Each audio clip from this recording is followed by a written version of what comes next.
Mission योजना रोपण के 9 माह बाद भी किसान अनुदान को तरसे, मुख्य वन संरक्षक के द्वार पहुंचे अन्नदाता। गाइडलाइन ताक पर, जुलाई 2025 में लगे थे पौधे, अब तक नहीं मिली फूटी कौड़ी, रख रखाव के अभाव में सूख रहे बांस। Narmadapuram, report DP Sagoria. निजी भूमि पर बांस रोपण कर अपनी आय बढ़ाने की उम्मीद लगाए बैठे किसानों का धैर्य अब जवाब दे रहा है। राज्य बांस मिशन योजना 2025 के तहत पौधों का रोपण और सत्यापन होने के बावजूद अनुदान राशि का भुगतान नहीं होने से नाराज किसानों ने आज मुख्य वन संरक्षक सीसीएफ के समक्ष अपनी गुहार लगाई। क्या है किसानों का दर्द? किसानों ने लिखित अर्जी में बताया कि उन्होंने जुलाई 2025 में अपनी निजी भूमि पर बांस के पौधों का रोपण किया था। योजना की गाइडलाइन के अनुसार प्रथम किस्त 60 रुपए प्रति पौधा अगस्त सितंबर में सत्यापन के बाद, द्वितीय किस्त 30 रुपए प्रति पौधा नवंबर दिसंबर में सत्यापन के बाद। हकीकत, प्रथम सत्यापन सितंबर अक्टूबर 2025 में हुआ, जिसके 6 माह बाद भी भुगतान नहीं हुआ। वहीं द्वितीय सत्यापन हुए भी 3 माह बीत चुके हैं। कुल मिलाकर 9 माह से किसान केवल कार्यालयों के चक्कर काट रहे हैं। पौधों के अस्तित्व पर संकट। किसानों का कहना है कि इसी अनुदान राशि से उन्हें पौधों की निंदाई, गुड़ाई, खाद, दवाई और मजदूरी का भुगतान करना होता है। पैसा समय पर न मिलने के कारण 1. पौधों को उचित पोषण नहीं मिल पा रहा है। 2. देखरेख के अभाव में पौधे सूख रहे हैं। 3. किसानों को भारी आर्थिक नुकसान उठाना पड़ रहा है। अधिकारी का आश्वासन। मामले की गंभीरता को देखते हुए मुख्य वन संरक्षक श्री शर्मा ने किसानों को आश्वस्त किया है कि जिन भी पात्र किसानों का अनुदान रुका हुआ है, उन्हें शीघ्र ही राशि का भुगतान सुनिश्चित किया जाएगा। उन्होंने विभाग को सत्यापन और भुगतान की प्रक्रिया में तेजी लाने के निर्देश भी दिए हैं। प्रदेश खुलासा की विशेष टिप्पणी। बांस मिशन जैसी महत्वाकांक्षी योजनाओं का उद्देश्य किसानों को आत्मनिर्भर बनाना है, लेकिन यदि भुगतान के लिए 9-9 महीने का इंतजार करना पड़े तो किसान ऐसी योजनाओं से विमुख होने लगेंगे। वन विभाग को चाहिए कि वो कागजी कार्रवाई से ऊपर उठकर धरातल पर किसानों की समस्याओं का समाधान करे। Report DP Sagoria. संवाददाता, प्रदेश खुलासा लाइव न्यूज, नर्मदा। योजना के तहत जो आपने बांस पौधा का रोपण किया है, इसमें क्या कुछ मामले को लेकर आज ज्ञापन दिया गया आपके द्वारा? हमारे द्वारा वर्ष जुलाई 2025 में वन विभाग की जो बांस मिशन योजना की गाइडलाइन जारी की गई थी, उस गाइडलाइन के तहत पौधों का रोपण किया गया, जिसमें सबसे पहले हमने नर्सरी से पौधे खरीदे। उसके बाद हमने गड्ढे करवाए, उनमें व्यवस्थित खाद डलवाया, पौधे लगवाए, उसका सर्वे भी हुआ। फिर दूसरी बार भी सर्वे उसका हो गया, लेकिन 9 महीने के पश्चात भी अभी तक हमें उसकी जो अनुदान की राशि मिलना चाहिए, जैसे कि वर्ष 2025 की जो गाइडलाइन है उस अनुसार जुलाई माह में जो हमने पौधे लगाए हैं उनका हमको अगस्त सितंबर में उसका पेमेंट मिलना था। दूसरा जो सर्वे हुआ नवंबर दिसंबर में, उसका पैसा हमको दिसंबर एंड तक संभवतः मिल जाना चाहिए था, जिससे कि हम उन पौधों का व्यवस्थित रखरखाव कर पाते। अभी हमारे द्वारा ही लागत लगा करके हम उनका व्यवस्थित रखरखाव कर रहे हैं, लेकिन शासन के द्वारा हमें अभी तक 1 रुपये की भी राशि प्राप्त नहीं हुई है, जिसके अभाव में रखरखाव करने में आगे परेशानी आ रही है। क्योंकि अभी 1 साल और रखरखाव करना है, तीसरी किस्त आएगी उसके पहले तक। तो हम प्रशासन के पास अपनी मांग रखने आए थे कि जो हमारी अनुदान की राशि है, जो भी हमारे व्यवस्थित पेड़ हैं, उनकी अनुदान की राशि हमें शीघ्र से शीघ्र डाली जाए, जो कि 9 महीने लेट हो चुकी है। और मैं फिर से दोहरा रहा हूँ कि हमने बांस मिशन 2025 की गाइडलाइन को ध्यानगत रखते हुए पूरे व्यवस्थित तरीके से पेड़ों को लगाया है, और जो कि आज भी हमारी जमीनों में व्यवस्थित रूप से। अधिकारी ने आपको जो रोपण राशि है उसको प्रदान करने के लिए क्या आश्वासन दिया? अधिकारी ने भी आश्वासन दिया है कि 1 हफ्ते के अंदर हमारी पहली किस्त की जो राशि वो मिल जाएगी। और हमारा अधिकारी से कहना है कि हमने तो पहली नहीं दूसरी किस्त के भी सर्वे भी हो चुका है और पेड़ भी व्यवस्थित है, इसलिए हमको दूसरी किस्त की राशि भी जल्दी दी जाए। इसके लिए कुछ समय सीमा निर्धारित की है क्या अधिकारी ने?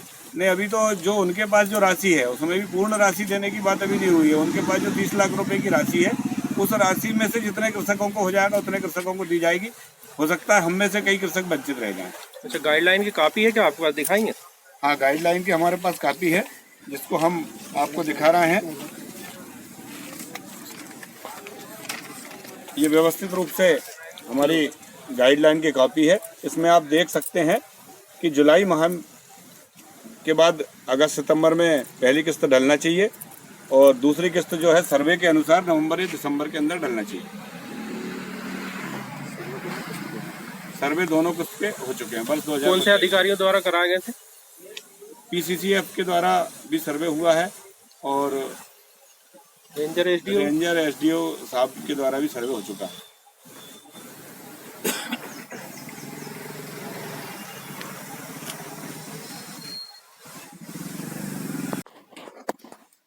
सर, बांस मिशन परियोजना के तहत कुछ कृषक आए हुए थे आज यहाँ पर, क्या है मामला सर उसमें? बेसिकली ये सभी कृषक जो आए हुए थे वो अपनी प्रथम किस्त की डिमांड कर रहे थे, जिसका जुलाई अगस्त में रोपण हो गया था और उसका पेमेंट भी जल्दी हो जाना चाहिए था। मैं भी 7 दिन पहले ही यहाँ पे ज्वाइन किया है। इशू बस इतना सा था जो मेरे सामने पुटअप हुआ था कि पिछले साल भी 3.5 लाख पौधे लगे थे और उनमें से जीविका प्रतिशत के तौर पे बाद में बहुत ही कम पौधे पेमेंट लायक बचे हुए थे। तो अभी तो खैर सरकार का नियम इसमें चेंज हुआ है, जीविका के प्रतिशत के तौर पे अब पेमेंट किया जाएगा, परंतु हमने कृषकों को ये आश्वासन दिया था कि जो 30 लाख रुपए हमारे पास हैं उसका तो हमने प्रोसेसिंग शुरू कर ही दिया है और दूसरे पैसे की डिमांड भी कर रहे हैं। पर साथ में मैंने उनको ये भी समझाया था कि आगे से ऐसा कभी भी लेट नहीं होगा, क्योंकि मेरे से पहले भी डिवीजन रजिस्टर चार्ज में था, कुछ और इश्यूज थे, इस वजह से पेमेंट में डिले हुआ होगा, आगे से डिले नहीं होगा। पर कृषक भी इस चीज़ का ध्यान रखें कि अगर हम बांस का रोपण कर रहे हैं तो कम से कम ये हम देखें कि पौधे हमारे जीवित रहें, वरना फिर हमारे ही डिवीज़न का नाम खराब होता है कि हम पौधे काफ़ी सारे लगाते हैं, बाद में पौधे जीवित नहीं रहते हैं। बाकी हमारी तरफ से कोई डिले नहीं हुआ है, हमारे सामने अभी पुटअप हुआ था, मेरा भी मैपिंग होने में सारी चीज़ों में टाइम लगा था, ट्रेजरी में जो मैपिंग हुई थी, तो हमने पेमेंट का प्रोसेस शुरू पहले से ही कर दिया है। 2 से 3 दिन में उनका पेमेंट हो भी जाएगा। जी, धन्यवाद। आज मुख्य वन संरक्षक कार्यालय में सिवनी मालवा से कुछ किसान आए हुए थे और उन किसान के द्वारा बांस मिशन योजना अंतर्गत रोपित निजी भूमि पर पौधों के अनुदान के संबंध में आवेदन दिया गया। तो सर, इन किसानों की समस्याओं के लेकर के आपने डीएफओ महोदय से क्या निवेदन किया? मैं योगेश कुमार साहू, समाज सेवी और all India human rights association में मध्य प्रदेश का अध्यक्ष और मध्य प्रदेश संयुक्त किसान मोर्चे में सदस्य होने के नाते सिवनी मालवा के किसानों के साथ डीएफओ महोदय को ज्ञापन देने के साथ साथ उनसे मैंने निवेदन किया कि मध्य प्रदेश बांस मिशन योजना 2025 की गाइडलाइंस के अनुसार जो सितंबर अक्टूबर माह में प्रथम सत्यापन होना था और उस सत्यापन के आधार पर उनको अनुदान प्रदान किया जाए और द्वितीय सत्यापन जो कि नवंबर दिसंबर माह में होना था उसके 3 माह बीत जाने के बाद भी नहीं हुआ। इस तरह से कुल 9 माह बीत जाने के बाद भी उन्हें अनुदान प्राप्त नहीं हुआ है, तो उस अनुदान को कृषकों को प्रदान किया जाए। अधिकारी ने किसानों को अनुदान राशि दिए जाने के लिए कोई समय सीमा निर्धारित की है क्या? नहीं, समय सीमा निर्धारित नहीं की। उन्होंने ये कहा है कि जल्द से जल्द हम इसका निराकरण करके अनुदान दिलाएंगे। किसानों को बांस के पौधारोपण के लिए प्रोत्साहित करने हेतु आप क्या कहना चाहेंगे? किसानों को बांस के लिए प्रोत्साहित करने के लिए ज़्यादा से ज़्यादा पेड़ लगाना चाहिए, पौधे रोपित करना चाहिए और उनकी सही ढंग से समय अनुसार उनकी देखभाल करना चाहिए और प्रशासन को भी चाहिए, वन विभाग को भी चाहिए, उनको समय पर अनुदान प्रदान किया जाए ताकि वो बांस के पौधे की देख रेख रख रखाव श्रेष्ठ तरीके से कर सके। समय पर अनुदान मिलने पर हमारे किसान जो हैं उत्साहित होकर अधिक से अधिक पौधारोपण करने के लिए उत्साहित होगा और अग्रसर होगा।